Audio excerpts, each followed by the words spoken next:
Assalomu alaykum aziz vatandoshlar. 16-iyul sanasi haftaning payshanba kuni 2026-yil. Xudo xolasa mana Polsha davlatiga tashrif, ya'ni ish bilan keldik. Inshaalloh birozgina bir vaqtimiz qoldi va ana undan keyin yana bir safarga otlanamiz. Xudo xolasa azizlar, agarda sizlar ertaroq vizaga kirib, vizaga topshirmoqchi bo'lsanglar, ekrandagi nomerlarimizga aloqaga chiqinglar. Sababi imенно 90 kunlik, ya'ni sezonli viza bilan Litva davlatidan 2 yillik birinchi ID kartasini olib cho'zdiraman degan insonlar diqqatiga, hozirda Litva davlati mana shu jamiki turistik viza bilan kirib kelami Litvaga, sezonli viza bilan kirib kelami, 6 oylik viza bilan kirib kelami, farqi yo'q.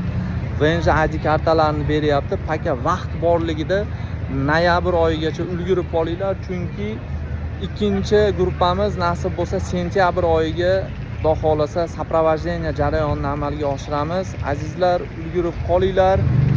Ertaroq Yevropa davlatiga kelib, ertaroq mana shu yerda o'rnashib qolishlik uchun birozgina bir harakat qilish kerak.